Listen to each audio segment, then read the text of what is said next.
Welcome to Spitbucket. We're here at Emporium with one of Emporium's jewels in the crown, I suppose. That's exactly right. That's you. Spot on. Travis Watson, what's your role at Emporium? I do a number of roles. I do everything, but most importantly, I do a lot of purchasing of the special wines, the import wines. So buying them, selling them, moving them into the Grateful Cellar to Brisbane, as well as running a small part of their education program. Okay. So you travel overseas buying these wines every year? If I can. If you can. If I can, if situations allow. Aren't you a fortunate man? Yes. Right, now, we've got in front here a class you did last night, for example. Yes. And seriously, that's all, out of 6 bottles, that's all we could get. It's a very popular class, mate. Apparently. We teach Burgundy classes, we teach Bordeaux classes, we teach Introduction to Wine classes, we teach so many Champagne classes with Bernadette Vachon. Well, of course, Bernadette too, we will get on one day when she's not saving the world. Well, she's on a plane tomorrow. To Champagne. To Champagne. Half a luck. Half a luck. With a fabulous group. Indeed, indeed. She does wonderful tours. She does. And she's a wonderful person who is fantastic for Champagne. Now, you can have a look, for example, now where are we? We've got, that's just basic merch. Sorry about the ripped labels. That's all right. That's what I'm looking for, the JJ Vincent Bourgogre Blanc. You start there and you've gone right through up to the Grand Cru. Yeah, the Corton-Charlemagne. Spectacular. Yeah, absolutely. Absolutely spectacular. Fortunately, there was a touch of that one left. Bombastic Corton-Charlemagne. Lovely one. Yeah, run us through.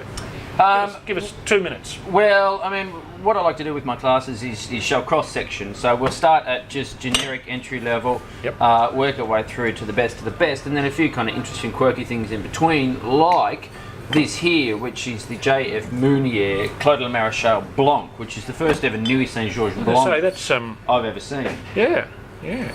So things like that. Some Mazzini Blanc at home. Well, there's Mazzini Blanc, but it's pretty. I bought it at an auction once for a lot less than I should have. Yeah, they still charge more. Oh yeah. For Bourgogne Blanc, it's got the lowest level appellation on the label, but they still charge $300 a bottle for it. Yeah, so. I didn't pay anything like that, I can tell you. Yeah. So we like to show cross section, a number of vintages. That's good. It's great. That's really nutty, lovely. $27. Are you kidding? For an over-delivering Bourgogne Blanc from JJ Vincent. So he comes. He's the maker at Chateau Fusset. If anyone's tried any of his wines, and this is his kind of own little private thing on the side, and it really over-delivers. It's terrific. Yeah, and that's what I think the good thing is. You get a few of these kind of bigger producers doing things on the side like this, and they can really over-deliver. This was, I think, Mugnier out to do the Mornington Peninsula Pinot celebration about 2 years ago. No mention of a white. I'd never heard of it until I got offered. Yeah. So that looked. It was very interesting last night. I think he's a man who's, I guess, thrift of word, and I think his articulate hands show through in that wine. Then the Jean-Claudis Boisset was last call on that, and a really smart 05 Merceau Les Charmes. Actually, the Boisset label, I guess, is set up to over-deliver as well. Sorry, I've just noticed there's a little bit in that one. There's a little bit in that. A really fine Merceau Charme. And this guy, Gregory, has put screw caps on some of his wines, has he not? In 05, he released his Les Chambertin. Yes. Unscrewed. So that was the only one he released. So I think he. But he also does his very bottom stuff. He does bottom stuff. Bottom stuff and top stuff. Yeah, I think to prove a point. Absolutely. You know, the Europeans are stuck in that mentality that it's. Well, that's creamy, isn't it? Orangey creamy. It looked wonderful last night. Raveneau, always sensational. Well, now Raveneau's worth a mention. Well, even though I've scuffed the label. You've scuffed the label badly. But this is one of the Premier Crus from 08. 4.8. That's it there if you want to have a go, mate. Oh, I'll just have a sniff if I may. I mean, 08, wonderful. He is the leading producer in Chablis. Well, there's 3, I think. There's Raveneau, there's Christian Moreau, and then there's William Febvre.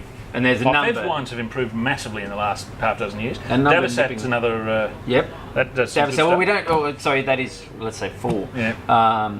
But we don't really see the good Davosat here. No, I used to. It's brought in the Mornington Peninsula. There's a small guy bringing it in. As in a short person or a small operation? A red-headed chap, right? Based on Mornington Peninsula. But I think he shoves it all just into the fine Melbourne restaurants, and we don't see any here. But now that is certainly he's a wonderful producer. Then we move to one of the larger negotiants in the area. Yeah, and I think the Who problem do with good stuff. yeah, the problem with Jadot is they are large. The attention to detail's meticulous. If you visit their cellars, it's Yeah, just the exquisite. cellars are incredible. I've been there before, and made by an absolute crazy madman called Jacques-Frederic. But he's so As opposed to a non-crazy madman. touche. Sorry.